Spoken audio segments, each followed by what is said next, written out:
Go ahead.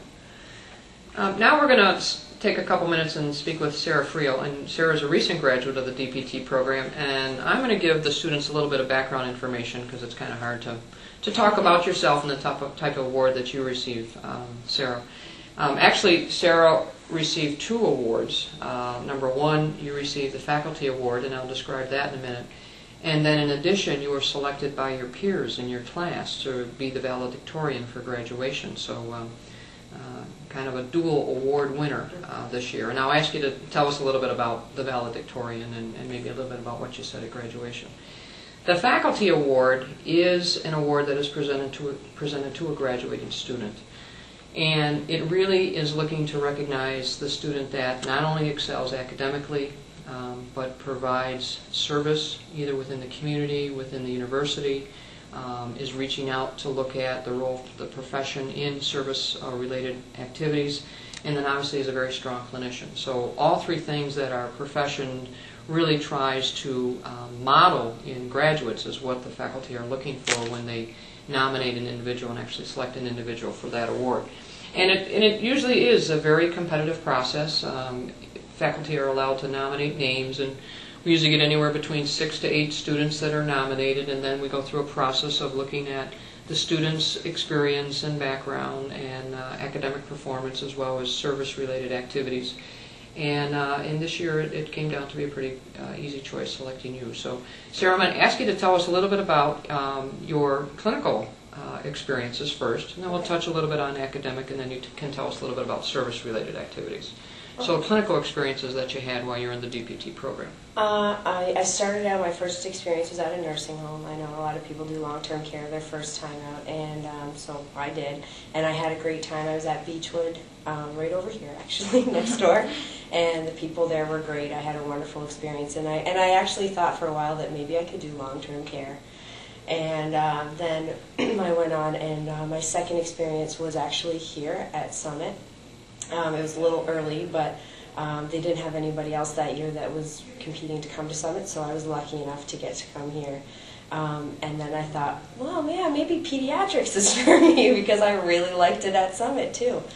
Then I went to an orthopedic clinic in Niagara Falls, and that was a little bit more difficult for me. I really tried to excel in that area.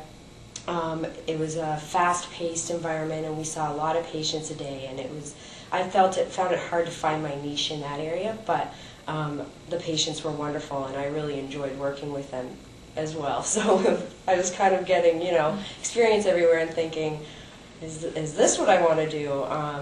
And then I went to Women and Children's Hospital in Buffalo, did some acute care with children, and I just fell in love with it. I really had a wonderful experience there, and the people who worked there were wonderful. Everything about it was just, I knew that was what I wanted to do, work with children in some sort of capacity.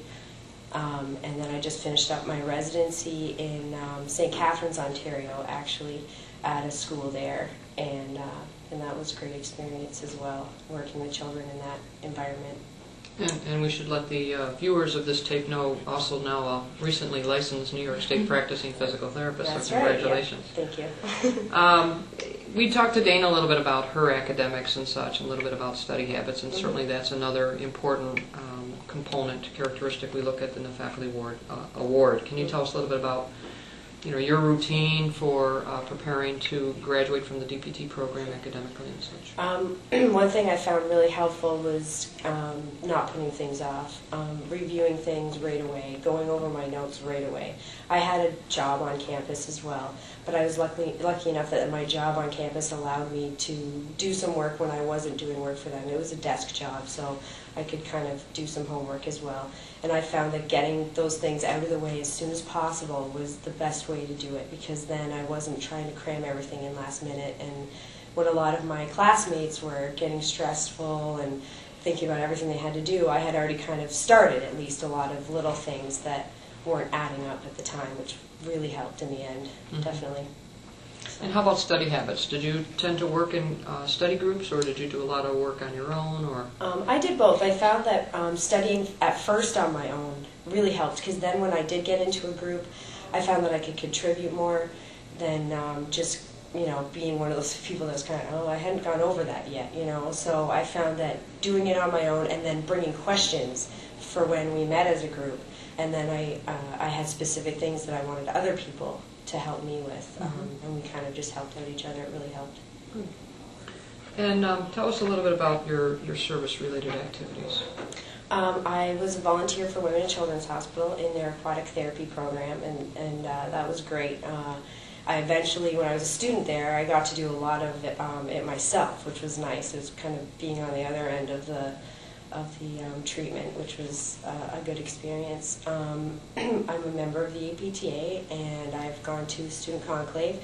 I wanted to go to the last one, but it was a little too far away and got a little expensive, but that was a great experience. I would recommend going to a Student Conclave if you have the opportunity, or even just the smaller conferences that we have in this area for the New York State area of the APTA.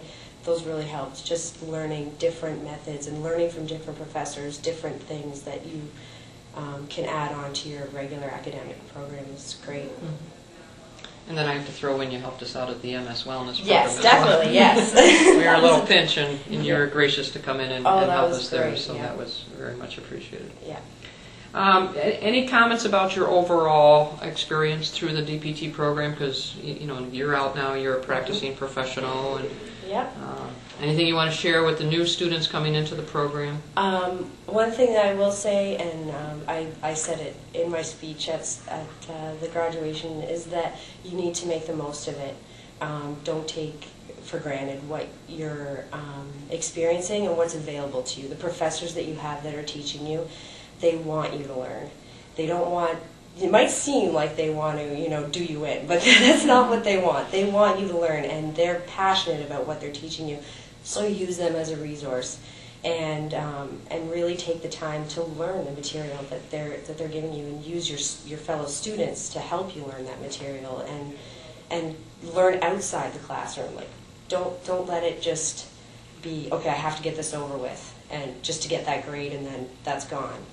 Make sure you continue to use it, and you continue to learn from it. Let's follow up on that, and just tell us, what did that mean to you to receive that award from your peers, valedictorian? It was quite an honor and a surprise, I have to say. I don't know why they chose me. I can't really, say I did anything in particular. It's not like I went around and shook hands and kissed babies or anything like that.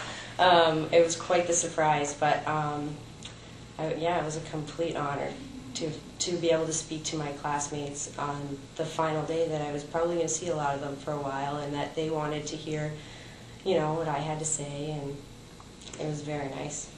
Well, I think it speaks well. You were valedictorian, and you were selected by the faculty as the faculty awardee for your graduating class, so congratulations. Yeah. Thank you.